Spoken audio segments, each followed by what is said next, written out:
Beautiful. I'm so pleased to be here. Good morning and afternoon, everyone, and thank you for joining today's practice session.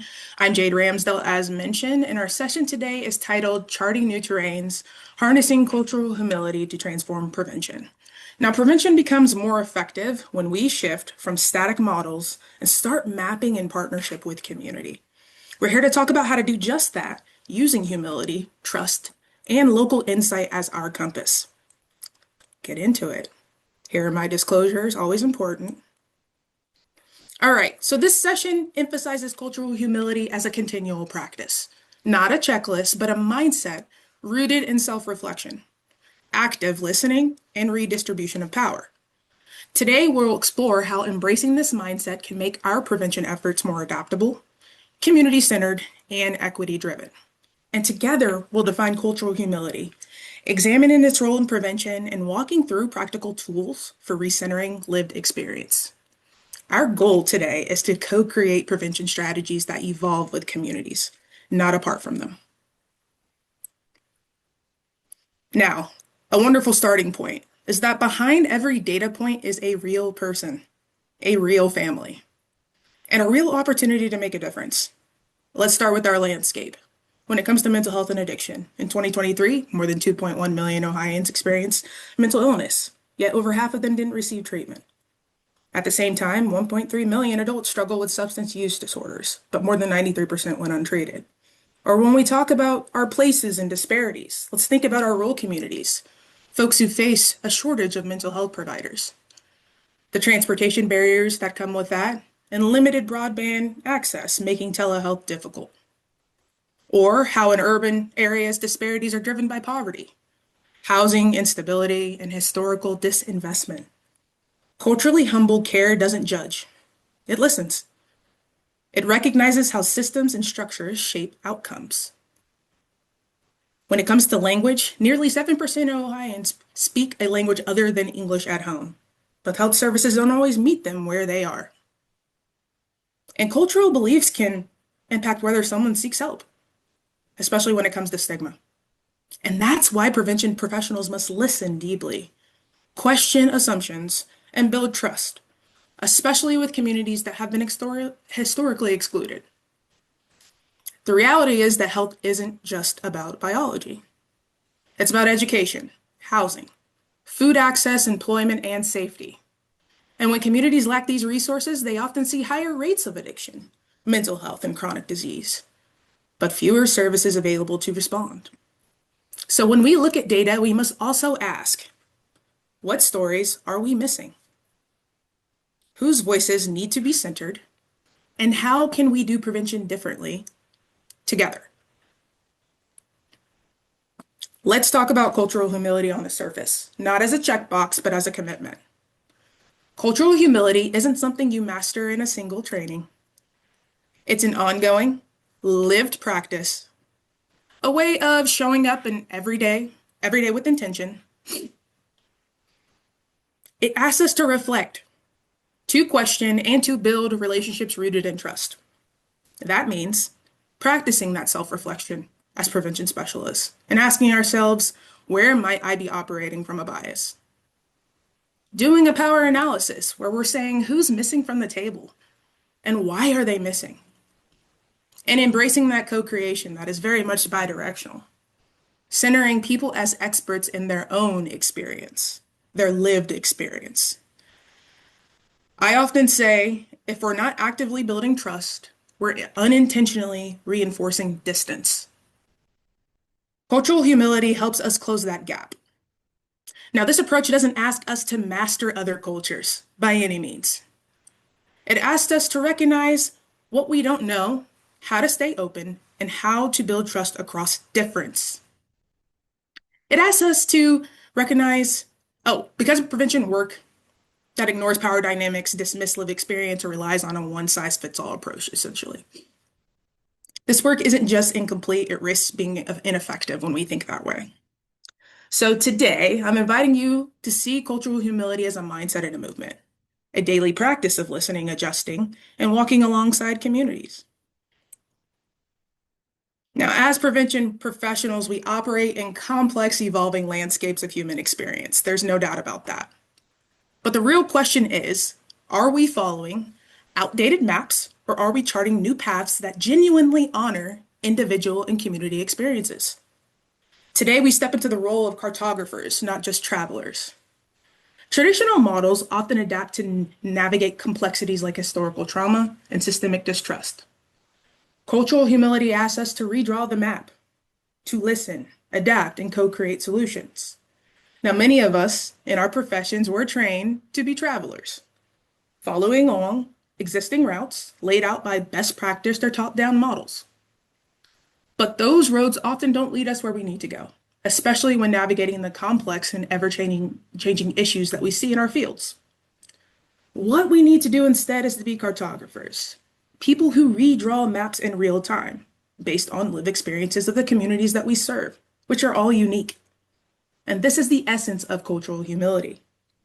Now, just like cartographers layer maps to understand landscapes, we must layer geography, history, culture, social realities, and other things like health disparities to be able to address health disparities effectively, excuse me. And by adopting this mindset, we move beyond a one-size-fits-all approach, ensuring that all of our strategies are not only evidence-based, but also culturally relevant and rooted in the communities that we serve. Now, programs based on assumptions, even well-meaning ones, often miss the mark. I've seen firsthand in my state level work. Take transportation, for example. Many public health models assume access to services means proximity to clinics. But in rural counties, it's not just miles, it's affordability, it's vehicle ownership, it's weather, even stigma about asking for rides. And let's talk about what happens when we rely on those outdated maps, those rigid top-down models that fail to reflect the terrain of real lives. For decades, many of our frameworks came from the idea of cultural competence, a term that began circulating healthcare in the 1980s. And while the intention to reduce bias is there, the application becomes checklist driven. Learn about one culture, assume you can now serve them better. That's just what we naturally do when we think. But people can't be checklists. We're very dynamic, and culture is not static or monolithic. So today we know better. In fact, research shows that nearly 40% of health disparities are directly tied to communication barriers. Not a lack of clinical access, but the failure to listen, adapt, or earn trust. And in one study, 72% of patients reported feeling stereotyped or misunderstood because of these cultural assumptions. That's not just a missed opportunity, it is a barrier to care. To effectively map our work, we need to understand the complex layers shaping individual experiences, like the dimensions of diversity. When it comes to the dimensions, we look at things like the internal dimensions, like the primary attributes that we all have: ethnicity, gender, sexual orientation, age, ability. Then we have those that are external: our socioeconomic status, geography, family, relationship status, work. You think about your organizational dimensions, so many layers included here: industry, military status, our network, are we tenured?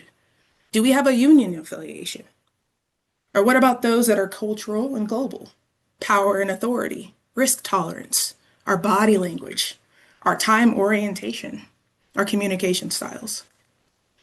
Some of our key terrain markers that make us who we are indicated here in these dimensions. And understanding intersectionality means seeing individuals as a mix of these identities that influence how they respond to health and prevention efforts. So ask yourself, what dimensions of diversity might I be overlooking? And reflect on your own work when it comes to this. Where have you missed critical terrain? Now, just as a compass provides direction in cartography, cultural humility is a compass guiding us in public health and prevention work.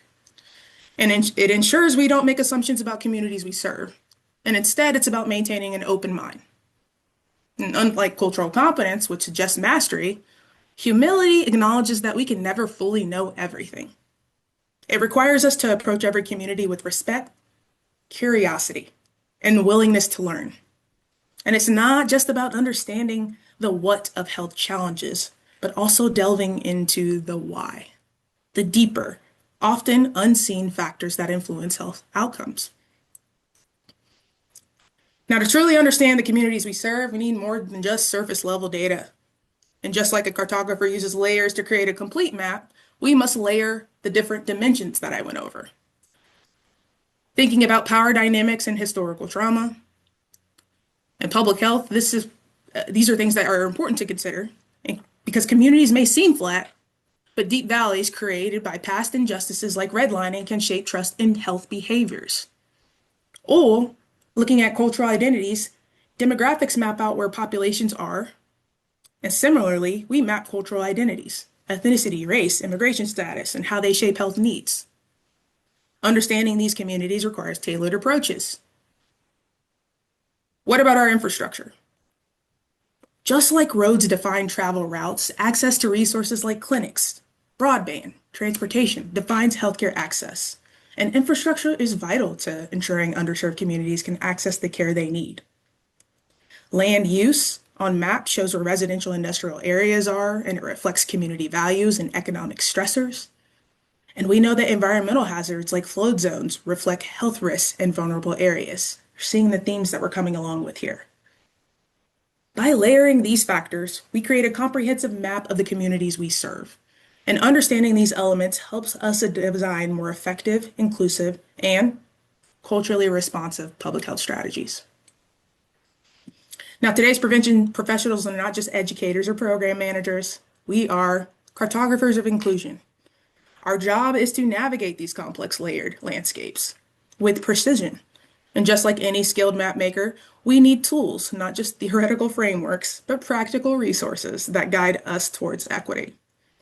Now, 4 principles that are very important for equitable prevention to remember include relational inquiry over assumption, not relying on static cultural frameworks, engaging communities directly, asking, observing, and listening.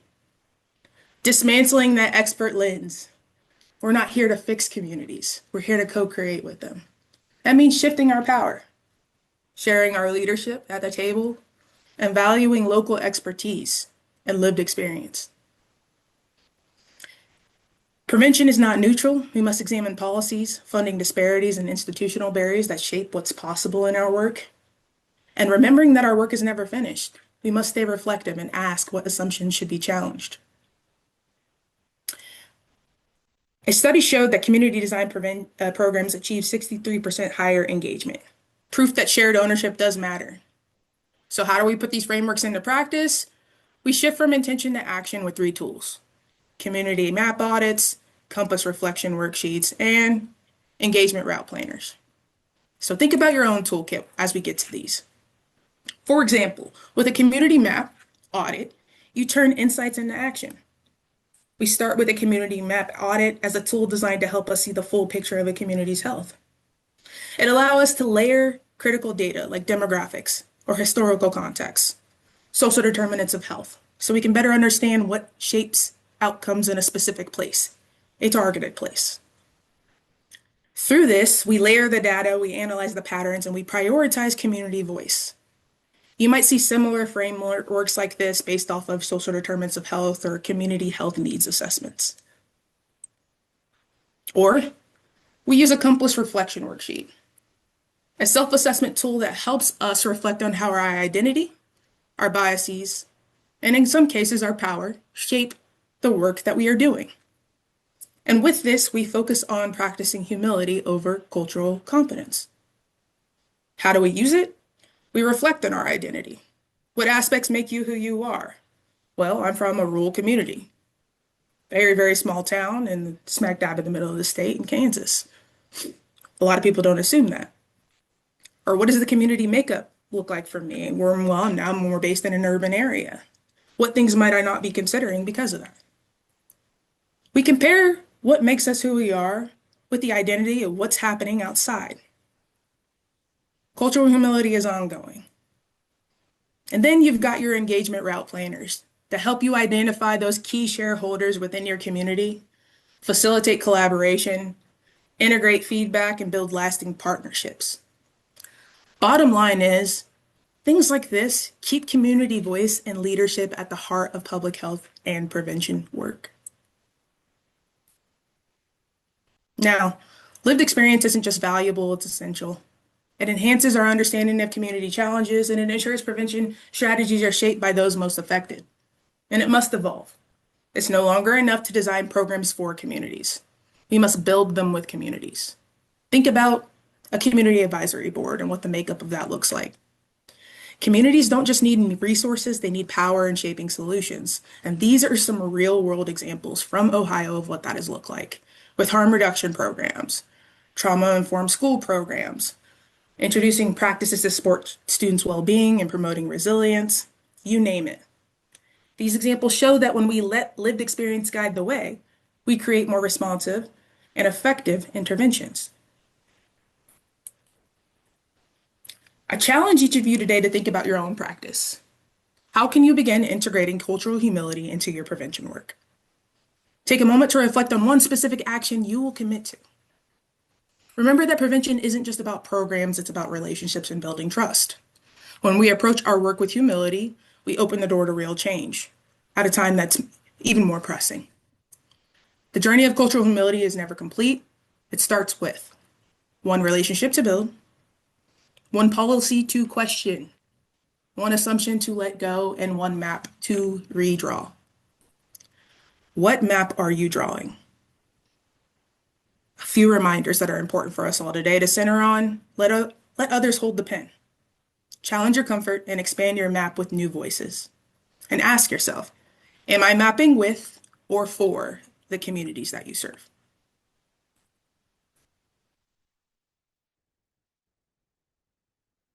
Thank you all so much.